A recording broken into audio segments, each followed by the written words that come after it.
And so in response to literature 1, we were talking about our first paragraph and the introduction, and so you guys are the same students, I presume, as I had last time? Yeah. Good, okay. Hey girl. It would be a little disorienting if you were different people. Alrighty, so it's great to see you again. And in response to literature 1, if you remember, we talked about writing our introduction, what we need in our introduction. So I just wanted to make sure that you all wrote that, the introductory paragraph, in your response to literature. So did everyone write their introduction, the one with the hook to grab the reader's attention, a little bit about the book, the title of the book, and a summary of the book? Raise your hand if you wrote that. Great! Okay, raise your hand if you'd like to share that with me. Oh, please. Why has everyone's hand suddenly gone down? Anybody volunteer? No. Let's see, you're wearing... Okay, Kayla, you're wearing the Cubs t-shirt? No, I don't want to read You read yours. Okay. What do you guys have against, like, speaking out loud? I don't know, it's just been... Okay, Colton, you got yours? Yeah. Yeah, well, at least you get a chance to do it. Okay. Okay, Colton, intro. The title of the book is The Great Calories. The author is Jeff Smith, and the ages are from around 9 to 10 years old. Imagine if two people can screw up so bad that they have to do the dishes for the rest of their lives. In this book, there is a race of cows. Everybody bets on cows, but Smiley and Phony make up the mystery cow, and they make everybody bet on them, and they lose the race, and they have to wash dishes for the rest of their lives. My aims are to tell everybody... Oh, sorry. My aims are to tell everybody that this book is funny and that it can teach you a lesson. Very good. Thank you for sharing that. So everyone, that's a wonderful example because that has all the elements that we wanted to talk about, right? So just to have this graphic, so it has the hook. Imagine washing dishes for the rest of your life. So does anyone want to tell me what kind of hook that is? Is it a rhetorical question or a scenario? Scenario? Scenario, exactly. So when you say something like, imagine if you had to wash dishes for the rest of life, or imagine the strength, like, that would be a scenario. It's setting up the scene, which is a very good way to draw people into your response to literature. Great job on that. So you've already finished the hook bit. Then there's the book title and author, which you did. You gave that summary of the book, which was very interesting, and you explained why you had that washing dishes for the rest of your life part. Very good. And then you have your thesis, where you're explaining your aims, so you want to defend the book. Great. Is there anyone else who would like to share?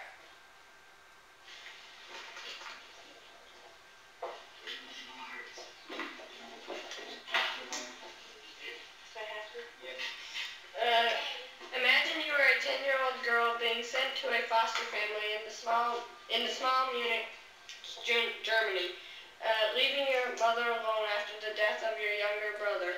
Now imagine you're the same girl 2 years later in the same town.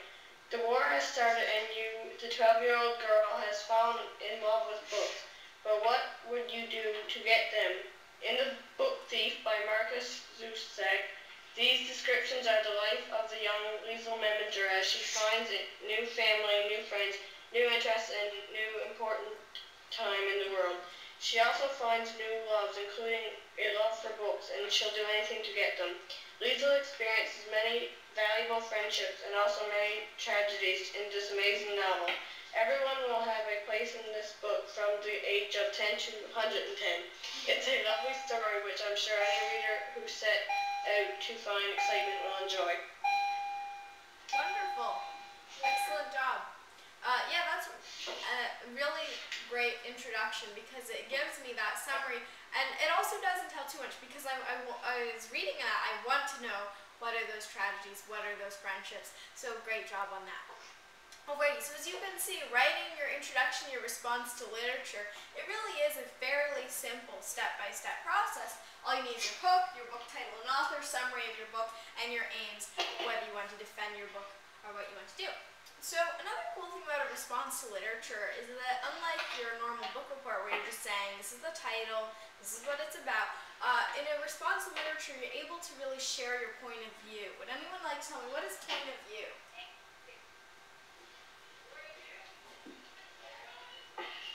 way you think of the book. Very good. The way you think of the book. The way you think about anything. Really. So your point of view is the way you see things, what you think about the world. So what is your point of view on ice cream? Delicious. Delicious. Yeah, I think pretty much everyone shares that point of view. Ice cream is delicious. It's wonderful. It's delectable. I'm getting really hungry right now because I ate such a small breakfast. So that would be our point of view on ice cream.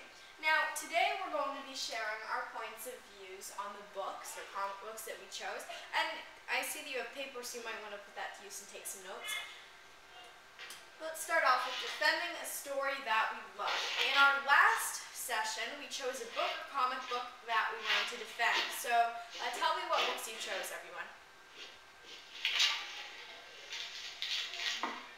I chose The Book Thief by Marcus Zusak. Okay. So we have The Great Cowrace, we have The Book Thief. What else? I have Bone Eye of the Storm. Bone Eye of the Storm. Eye of the Storm. Birth Dice by Wendy Mass. Great. And let's get one more. Karate Mouse. I'm sorry. Karate Mouse. Okay. Great. So it sounds like we've gotten a big variety of titles. And so you guys chose books that you want to defend, most likely. So these are books that you like, I'm assuming, right? Yeah. Great. Okay, good. So for our purposes in this response literature, we're going to choose one that we want to defend, and we want to say this is a wonderful book. And so I chose to defend the idea that a book with drooling in the title can be literature too. So I chose a comic book, basically. It's one of my favorites. And I'm defending the comic book Something Under the Bed is Drooling by Bill Watterson. And even though some people might say that it's not quite serious literature, my point of view is that it's meaningful and artistic book. And from my point of view, it is a good book. So what is your point of view on your book?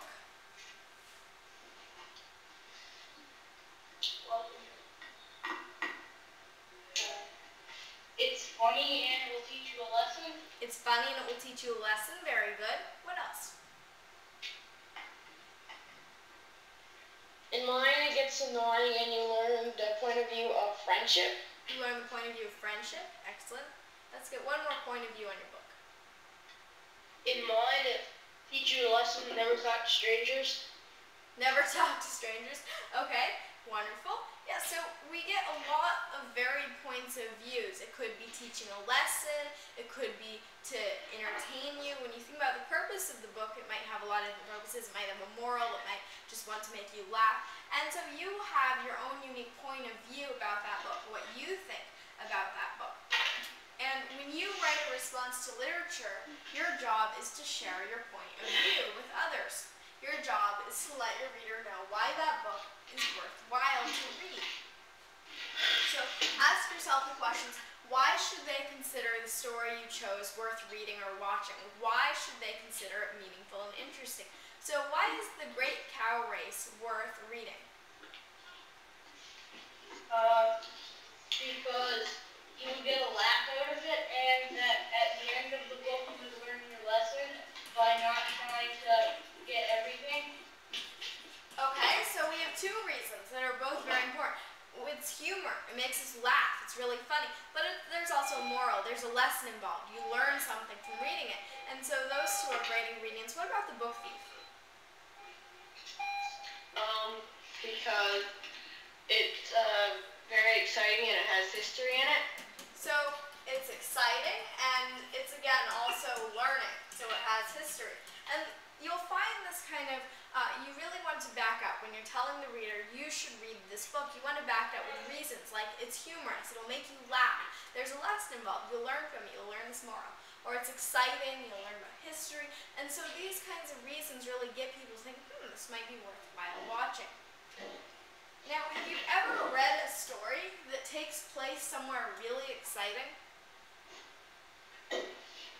Raise your hand if you have. Yeah, I see. I hear yeses. So, I'm pretty sure that we all have. and when a story takes place somewhere really exciting, you want to ask yourself, was this story exciting?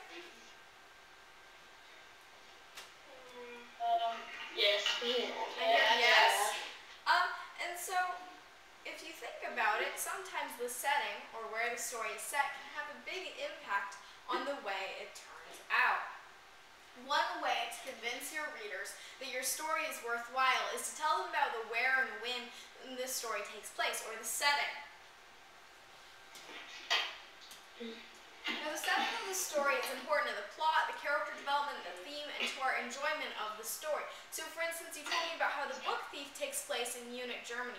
How would the book thief be different if it took place entirely in a small room in Montreal? It wouldn't have, like, the girl in the book, she steals books, and then if she was in a small room, she would be able to get out of the room and, like, explore the town. Yeah, exactly. So if you think about it, setting is really crucial to a lot of the books we read. In Harry Potter, if you imagine Harry Potter outside of Hogwarts or outside of England, it would be a far different book. If you imagine a book thief outside of Munich, inside a little room, she wouldn't be able to get out and steal books, which is the title and which is the big central thing in the book. So a lot of books, the setting is really, really important, and movies as well. Have any of you seen the movie Pirates of the Caribbean? Yeah. Yes, that's a big favorite of mine, even though it is kind of silly sometimes, but I love that. Anyway, imagine if it was Pirates of the, what's a different place it could be in? Pacific. Pirates Sorry of, for the interruption, could all secondary 2 please return to your classrooms for your tests? All secondary 2, return to your classrooms for your tests. hopefully that doesn't apply to you. Okay, so if you think about Pirates of the Caribbean, say, what if it was Pirates of the Arctic? Okay, then it would just be totally out of place. If they were going around in like ice and there were polar bears and stuff like that, it just wouldn't make as much sense as it does. So the setting of the story is important to the plot, the characters, the themes, and our enjoyment of the story. In other words, it's super important. The second paragraph of our response to literature is going to tell our readers about the setting of our story. So the setting of the book thief is Munich, Germany, for instance. Who else would like to tell me the setting in their book? It takes place in a valley. Takes place in a valley, okay. What else? It takes place on an island. On an island, great. Anything else?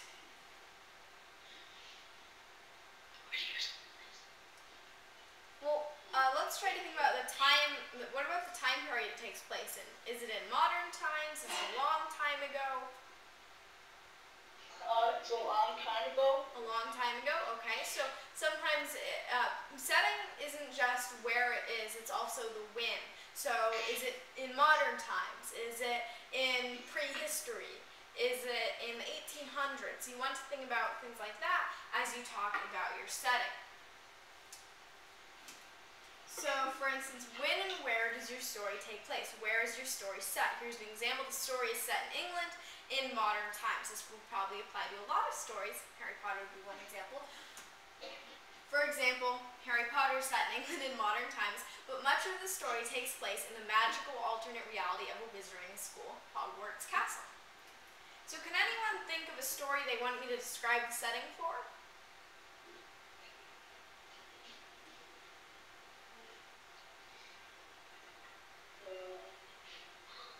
Well, Legend of Skull Cliff. okay, Legend of Skull Cliff, and where does that take place? In a camping area around a big mountain that looks exactly like a skull.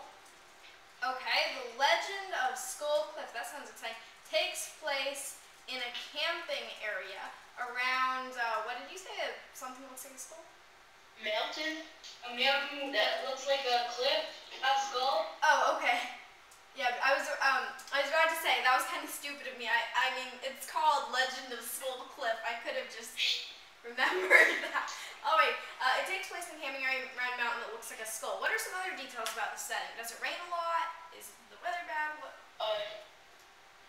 It rains a lot. Okay, so it rains a lot. And how does the setting contribute to the story?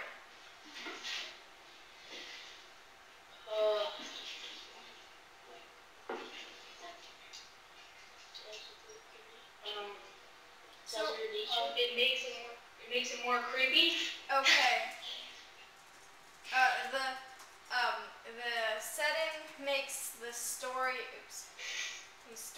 more creepy. And does it play kind of a large role? Are they looking for something, or are they trying to escape from something? What are they doing? Yeah, they're looking for a person.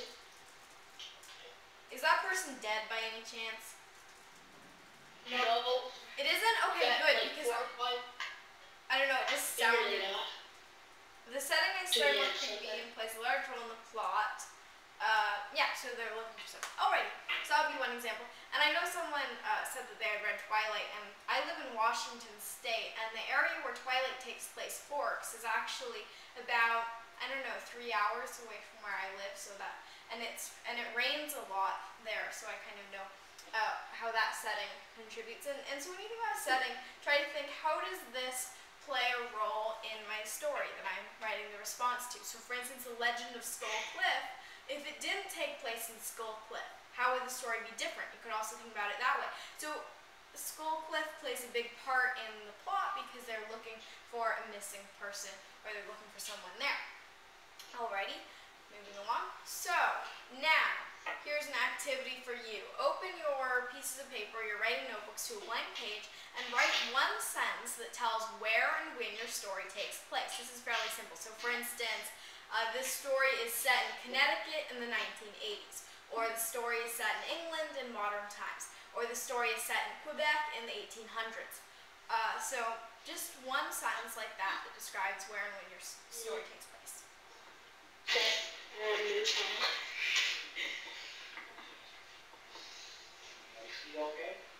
Yeah.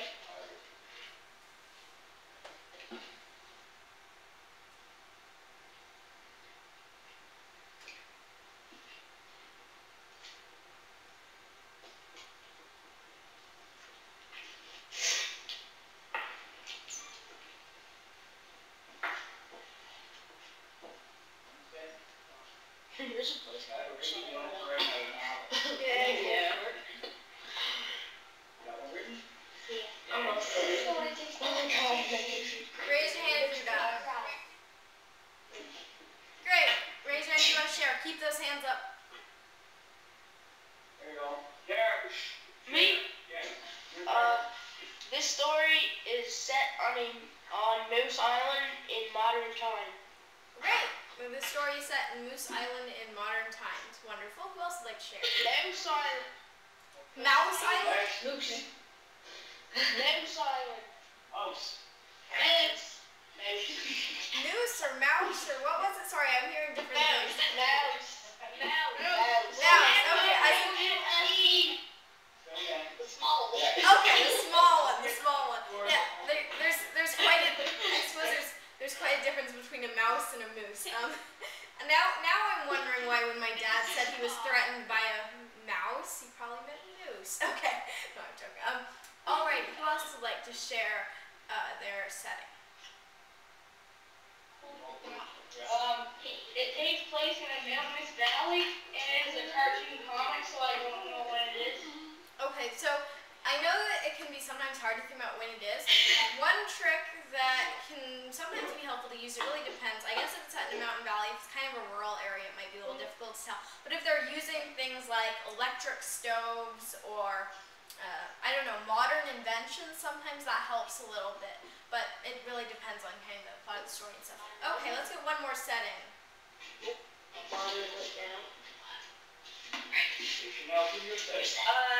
The story is set in a city.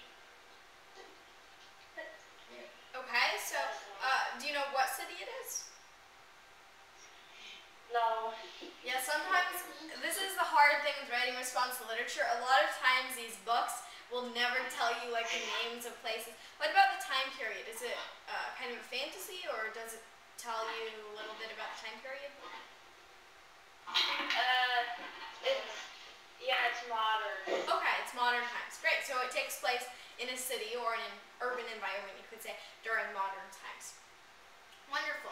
Alrighty, now, because it's not quite complete,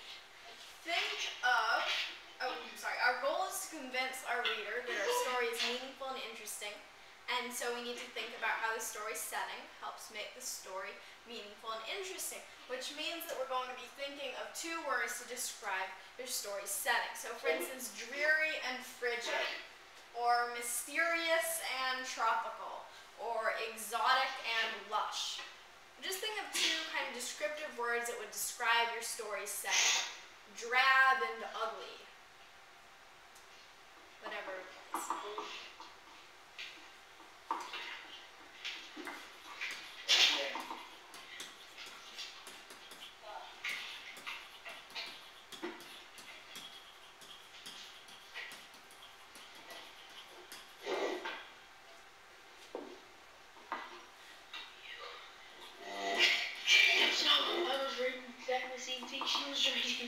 What? Really? Rainy and mountainous? Or dark, ugly? That's fine, because I was just writing random things, so. Now I'm sort of cheating. I wrote kind of random things that I knew would apply to a lot of books.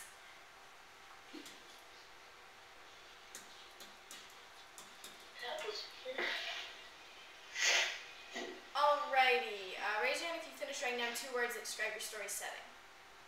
Great. Want to share? Kristen?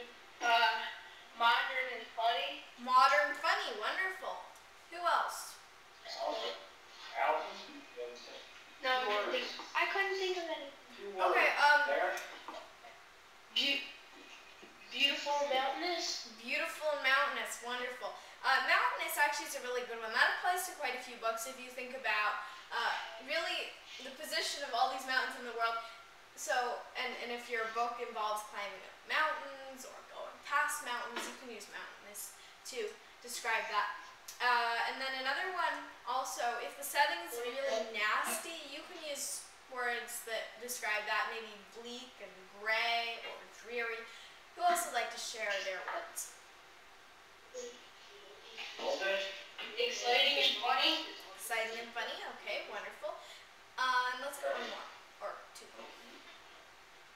Michael? Olympics in Vancouver. Yeah, but that's, those are nouns, those are choices. So if it takes place in Vancouver, you mean Vancouver, BC, right? Yeah, it's north of you. Yes, actually, I was just wondering because I live in Washington State, and there's kind of, we have Vancouver that is in Washington State that's on the south part, so it's way down, and then if you drive up enough, you can get into the Vancouver in Canada, so that's kind of fun. And so what are some words that describe Vancouver? Canada. So, raise your hand if you've been to Vancouver before. I see raised hand. So, when you think of Vancouver, what are some words that come to mind? Wet. Wet? Yeah, that's very true. It is very wet. What else? Cloudy. Cloudy. Okay, wonderful. 2 words to describe weather. I'm sure the people of Vancouver would not be happy that the 2 words that immediately come to mind are wet and rainy, but oh well. So yeah, that would describe your setting. Alrighty, so the reason that we're doing this is because you can tell the readers where it's set, Vancouver or Skullcliff or wherever, but you also want to describe that setting a little bit so we can visualize it, because otherwise it's a little difficult for me as a reader of your response literature to see in my mind what you are talking about. Now, on the same, sorry, Alright, how does the book setting make the story more interesting? What do you think? How does the book setting make the story more interesting? Because of the history it includes. includes? Because of the history it includes. Very good. What else?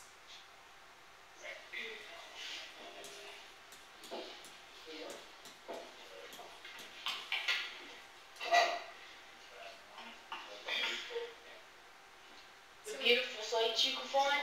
Beauty. Okay, so we have history, beauty. What else? Can't believe I forgot. All right. Did I spell that right? My goodness, I completely forgot how to spell beauty. I'm still in awe, and then I could have done that. B-E-A-U. Yes. Okay. Great. Yeah. B-E-A-U-T-Y. Good. Okay, I did get that right. Wait. Oh, that's what my handwriting's really bad, and I mixed the A up with the U. I swear I would have thought I was dyslexic at that moment. Alrighty, I'll really have to improve my basic spelling, because I can spell Brobdingnagian, but somehow that tripped me up. Oh well. How else does the book setting make it more interesting?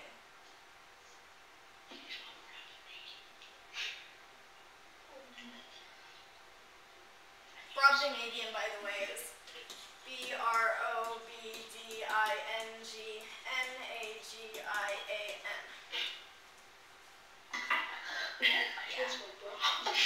What's the definition of it? The definition of Brobdingnagian actually applies to the word. It means extremely large. Okay. Yeah. Wow. And now, have any of you read? Word. Yeah, it's a big word. Have any of you read Gulliver's Travels? No. Well, if you remember from Gulliver's Travels, there's a place in there called Brobdingnag, and actually this is a good example of how the setting makes it more interesting.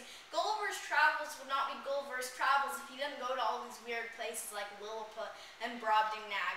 Brobdingnag is where the people are all extremely large, I believe, and that's where the word derives from. Alrighty, moving on.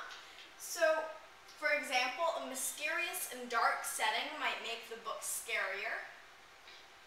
And the dark, mysterious setting might also add to the story's sense of impending doom. So here's a go back to doom. Sorry, it's a little dark. Name a setting. Let's name a setting, everyone.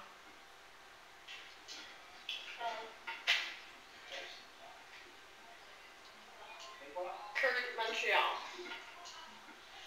I'm sorry? Current Montreal. Montreal. Okay, wonderful. Current Montreal. Give 2 words to describe this setting.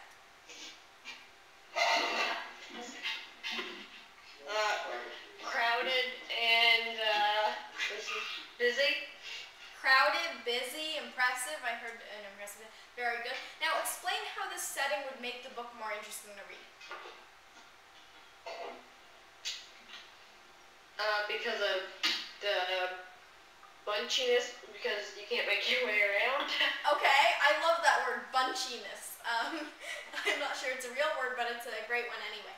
So, yeah, it's very bustling, it's quite busy, it's hard to make your way around. I've actually never been to Montreal, but I have heard quite a bit about it. So, for instance, with Current Montreal, you would talk about how does that make a book more interesting to read, what describes that setting, and you can do this with the setting of your book as well. Now, in a lot of books, the setting almost makes the plot, because if you've ever read a book where someone has to escape from a certain area or survive trekking across the desert, if you take out the setting, if you take out the desert, then it wouldn't be the story that it is. Alright, so now try it on your own. Take out the response. Do all of you have the responses you began writing in our last session with you? Great. Yes. Oh yeah, of course you do. You read that. Sorry, I'm a little scattered. Now start a new paragraph below your introductory paragraph about setting. Write one sentence that explains how the setting of the story you chose to defend makes the story more interesting. So, for instance, the wet, rainy, and mountainous climate of Forks, Washington helps contribute to the mystery and sense of whatever in fighting. So write one sentence that explains how the setting of the story you chose to defend makes the story more interesting. For example, the dangerous futuristic setting adds to the story's suspense. It can be a fairly short paragraph. Or, sorry, sentence.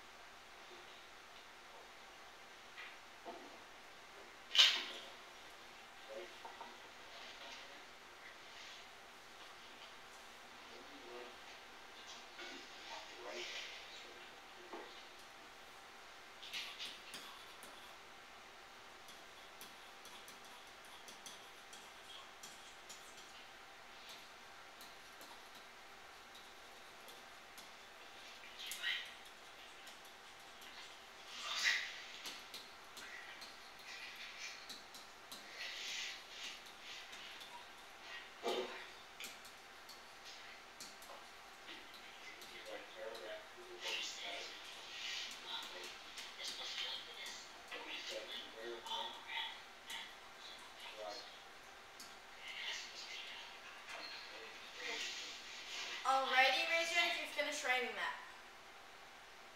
You can keep at it then. I still see some people that haven't finished. Cold.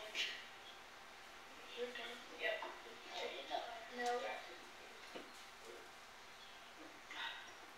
Okay. Raise your hand if you'd like to share that then.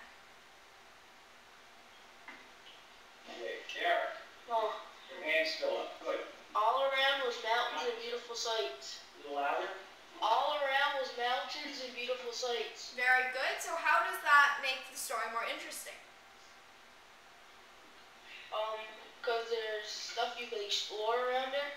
Great. So all around the mountains and beautiful sights described in the book made the story more interesting because it added that element of exploration. Maybe that's something you could say and make that a little more concise. Very good. Who else would like to share?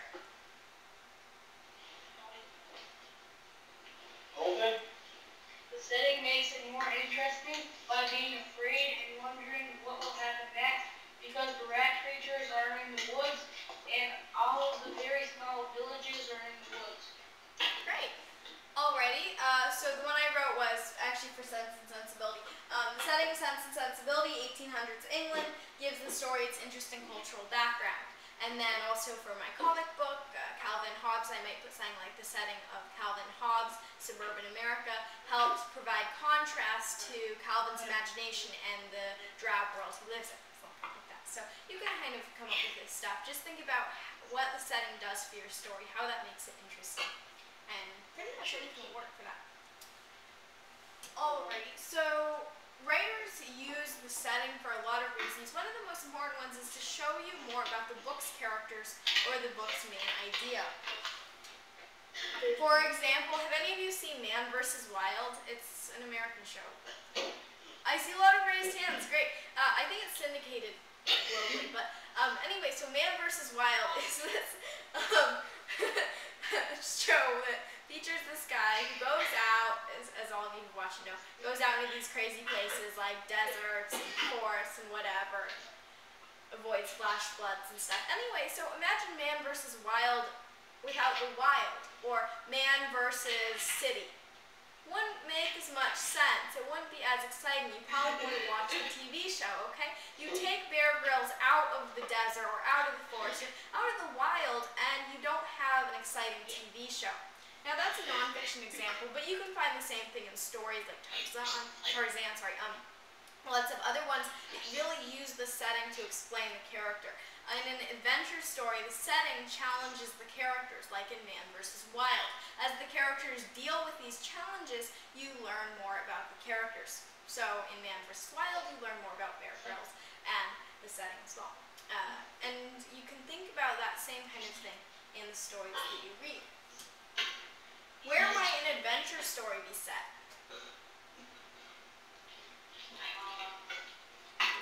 In the middle of nowhere? In the middle of nowhere, yeah. A lot of adventure stories are set in these crazy places like in the middle of nowhere or in some desert or other inhospitable area. And so if an adventure story is set in the Sahara Desert, what kind of challenges might the setting provide? Getting water to drink? Getting water to drink would definitely be one. So when you place a character into a challenging setting like the Sahara Desert where they have to find water to drink, where they're challenged by the sun beating down on them in midday heat, where they have all these challenges, then you learn more about the character and whether they're willing to face up to those challenges. If a character faces a challenge instead of running away, what does that tell you about the character? He's brave. He's brave, probably so, he or she. So maybe bravery, also being kind of steadfast, not running away, would be a good quality in a character. Very good. So in Charlie and the Chocolate Factory, for instance, this is the setting, a gigantic candy factory. Then a group of children are invited to tour an exclusive candy factory. The setting, a gigantic candy factory, provides many temptations for the characters. Each character responds to the setting differently. The way the characters respond to the setting tells us about the characters. For example, one boy, Augustus Gloop, jumps into a river of chocolate, demonstrating his greediness. I love that name, Augustus Gloop. I'm going to name my kid that.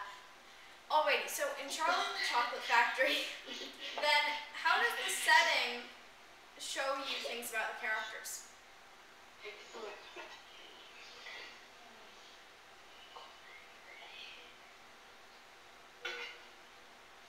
Because all of the problems that they go into is like it's almost like them because the girl who chews the bubble gum and she turns into a big blueberry, Yeah, she always chews gum. exactly. Very good. So, as I put here, if you look at the setting, so the setting of Gigantic Candy Factory provides many temptations for the characters. So, we learn more about the characters. We learn that the girl chewing gum, what was her name? I think it was Violet. Violet chews gum. We learn that she's impetuous, that she's bratty and spoiled and impatient because she won't wait for the gum to be properly tested and become safe. Augustus Gloop, we learn that he's very greedy because he jumps into the river of chocolate. What do we learn about the main character, Charlie? That he was poor and he didn't have much, and he stayed around there till the end. Very good. He was poor, he didn't have much, he stayed around there to the end. He was a very likable character. You realize that he had that discipline, that self-control not to jump into a river of chocolate or grab bubble gum and eat it or whatever. All those temptations. So, Charlie and the Chocolate Factory, the setting interacts with the characters and tells us this character is stupid, this character is bratty, this character is really great. And so the setting often interacts with the characters like that. So here's an example. In Something Under the Bed is Drooling, the comic book, the author Bill Watterson uses the contrast between the two main settings, the normal neighborhood Calvin's parents see and the crazy worlds of Calvin's imagination to show the difference between being a kid and being an adult. In the Spider-Man comics, the city setting provides many situations that prove Spider-Man's strength and conviction. So, here is a group activity. Pick a book or movie. What is a book or movie that everyone has seen or read? Movie. Movie, okay, fine. What's a movie everyone has seen? Sport. Titanic. Titanic. I haven't seen it. Titanic? I haven't seen that. I mean, I know a lot of people It's have. awesome. It's awesome. Okay. It's really good. Yeah, now, Titanic is... I kind of know what it's about anyway, so I guess we can do that one. Titanic, all right. So, the setting of Titanic is... On a boat, on the Titanic. Yeah, Titanic. This is one of those easy ones where the setting happens to be the title. Actually, you'll find this quite a bit in movies. Pirates of the Caribbean, Man vs. Wild. You notice the setting is often really kind of tight. Okay, so the setting is the Titanic. It's on a boat. How does the setting tell us about the characters or the main idea? How does the setting work for the characters or the main idea? They're on a boat. Okay, they're on a boat. So what does this tell us? That the boat can sink. No. What are some of the main themes of Titanic? Story. Yeah. It's about like love and A love story? yeah, it's a love story, right? Excitement. It's this love story, but unlike your average romance that's like taking place in the neighborhood or whatever, the fact that it's on this sinking boat, what does that do for the love story? No one dies. It challenges it. It provides a challenge. Okay, so that does a lot. It also, let's see, what else? How else does the setting of the Titanic work with this love story? So it provides that challenge.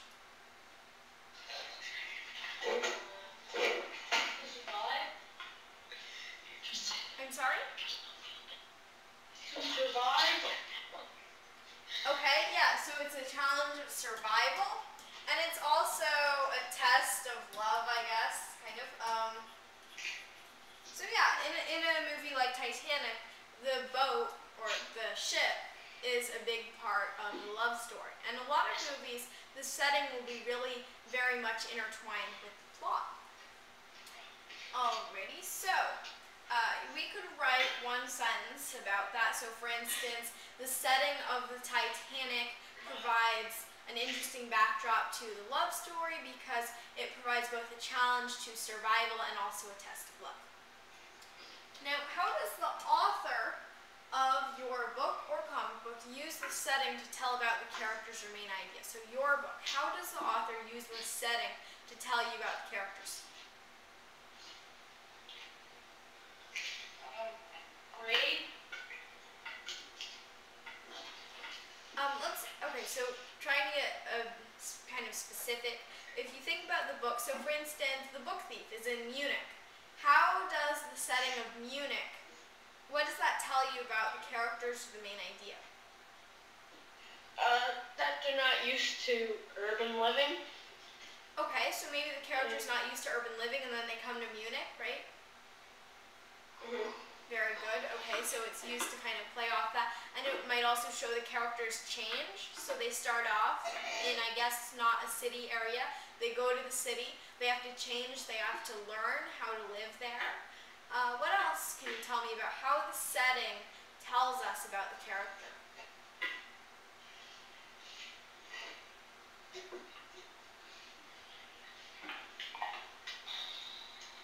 Well, for instance, Harry Potter. What does Hogwarts help us learn about Harry Potter?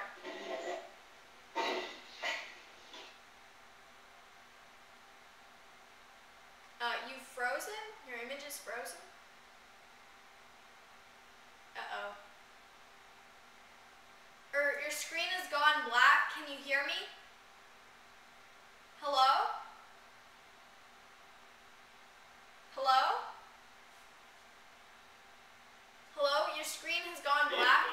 I'm not able to see you.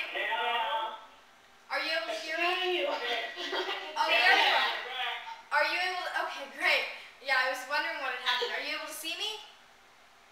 Yeah. Great. And hear me? Yeah. Nope. Perfect. Good. Okay. Not sure. Alright. Yeah, that's occasionally happened to me connecting at school. That's all right. As long as you guys come back. So, back to topic. How does the setting of your book show you more about the character?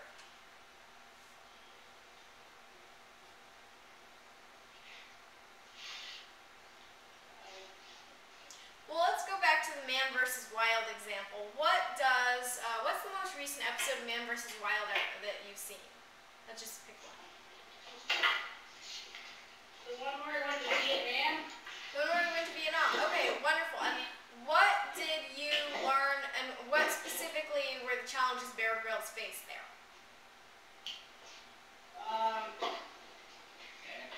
You learned that it's not an easy place to get around in the jungles, I guess. So it was the jungle. Did you have to get to, I don't know, is there a river somewhere, or you had to jump over cliffs and stuff? Yeah, you go through an old mining camp, it's full of water. So you had to go through an old mining camp that was full of water already. So now, what do you learn about Bear Grylls through these settings like Vietnam and these dense jungles that he's always in?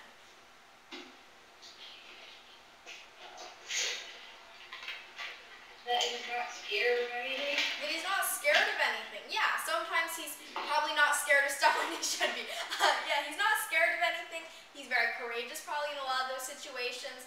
And so usually, and pretty resourceful as well. If you think about it, he takes these branches and these odd things and he cuts them up and makes rafts or floats out of them.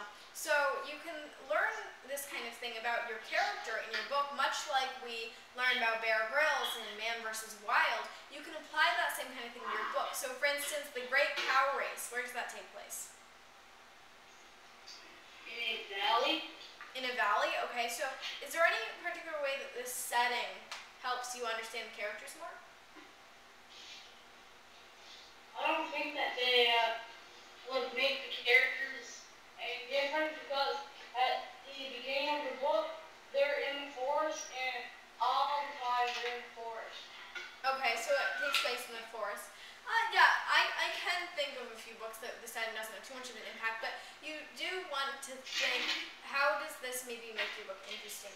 And so if your setting does take place somewhere like Munich, or somewhere that changes the character somehow, or makes a certain quality of theirs come out, then be sure to write about that. So, add to the second paragraph of your response to literature, add to your setting bit. Write 1 or 2 sentences that describes how the author uses the setting to tell the reader about the characters or the main idea. And if you think that your setting doesn't really tell you too much about the characters or the main idea, then just think, maybe how would this story be different if it took place somewhere else? You could kind of use that as a jumping off point. So, for instance, if I were writing about Calvin and Hobbes, my comic book, I might say, the setting of Calvin and Hobbes, suburban America, tells us about Calvin in the contrast it provides between his imagination, or the kid world, and his parents' bleak life, or the adult world.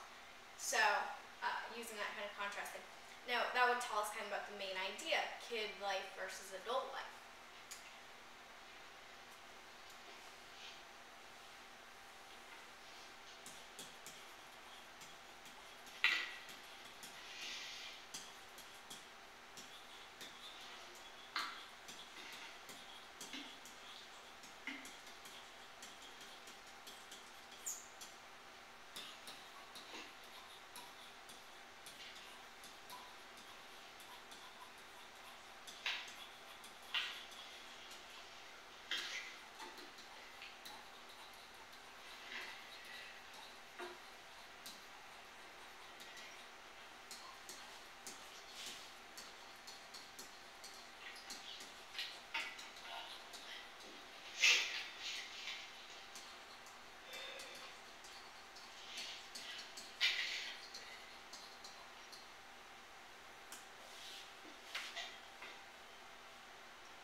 Alrighty, is anyone finished?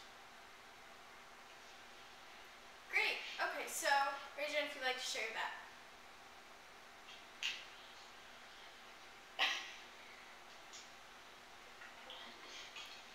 Okay, well then I'll share mine. So for mine, I did one about Calvin and Hobbes, as you know, but I also did one for Sense and Sensibility. So I put setting of Sense and Sensibility, 1800s England, helps highlight the, oops, I'm having difficulty reading my own handwriting. Oh, helps highlight the main character's uniqueness as individuals. So the reason I think that is because they contrast the setting of 1800s England, where marriage is governed kind of by money and politics. That helps highlight how different and how special the main characters are. And then it also provides a nice backup for some of the events going on. Alrighty, so that would be an example. And if you think about what you wrote earlier, what we did earlier with the Titanic, how the Titanic influenced the plot or the main idea, you also want to think about it in that kind of context. So, anyone want to share what they wrote for the sentence that tells how the author uses the setting to tell you about the characters or main idea?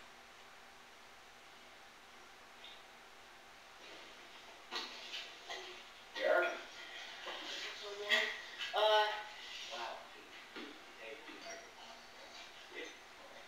The setting tells that the character is brave and courageous about exploring the wonders in his village. It also tells that he is scared and really calm. So he's brave, courageous, he's scared, but also pretty calm. Very good. Alright, would anyone else like to share their sentence?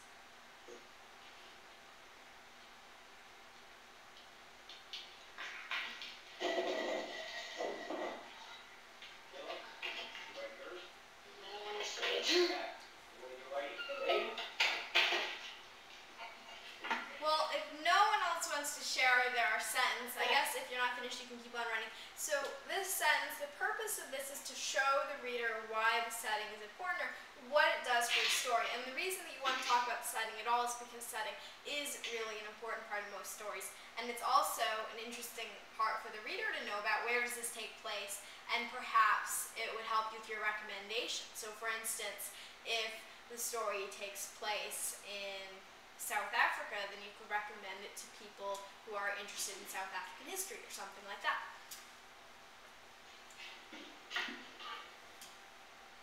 When you write a response to literature, you share what you enjoy. What did you enjoy about your story setting?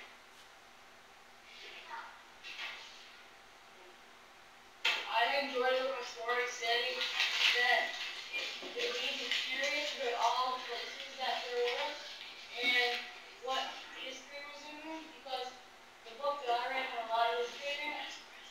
So the history made you curious. Very good. That is exactly the kind of stuff you want to write about. You want to share what did I like about the story setting with those readers so they understand what made you like the book so much. What else? Who else would like to share? What did you enjoy about your story setting?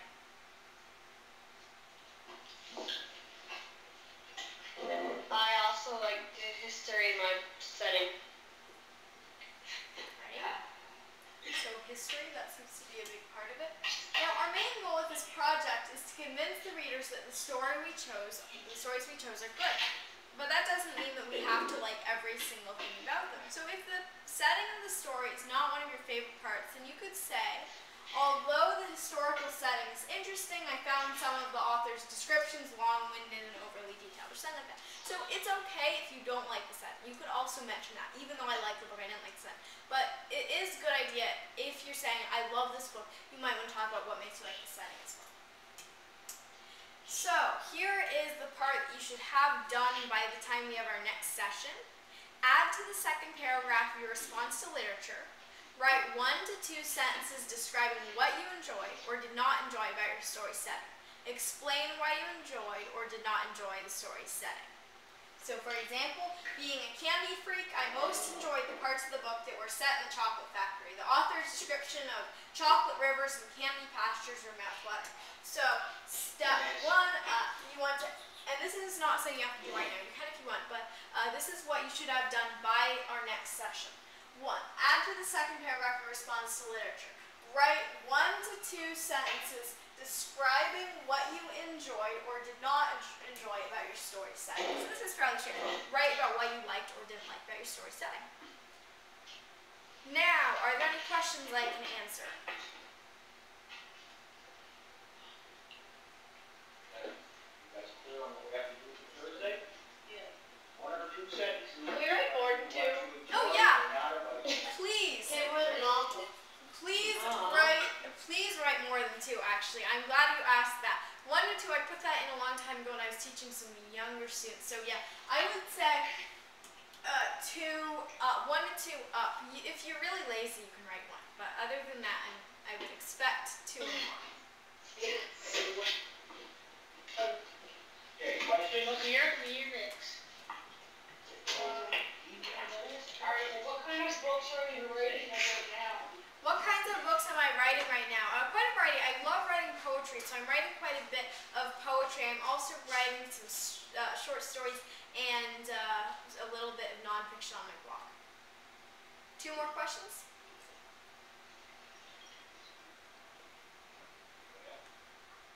Sarah? Did you ever watch a hockey game? Did I ever watch a hockey game? Sorry to tell you, I know hockey is a wonderful sport. Oh no, actually I have a little bit. Just a teeny little bit. I watched about 3 minutes of one when I was waiting for World News to come on. Because it was kind of interesting actually. But, and then, let's see. Oh, and I was following the hockey game between the US and Canada during the Olympics. That was a pretty big deal. Go Canada, go. Yeah. Any more questions? 1 more? Call me chicken. Any more questions? How do you spell beauty? Oh, yeah. That is probably the most embarrassing moment of my life, alright? It's B-E-A-U-T-Y. Please tell me I didn't misspell that. Yes, thank you. I feel like a first grader. I mean, I forgot how to spell beauty. That was just pretty stunning. No. Thank you very much for your questions, and Be sure to get those sentences done by our next session. It's been really fun today, and I'm glad that you guys have been speaking up quite a bit, so that kind of thing is wonderful. And I'm looking forward to seeing your growing response to literature during our next session, and I hope that you have a fun time writing. Thanks very much, everyone. Bye. Bye.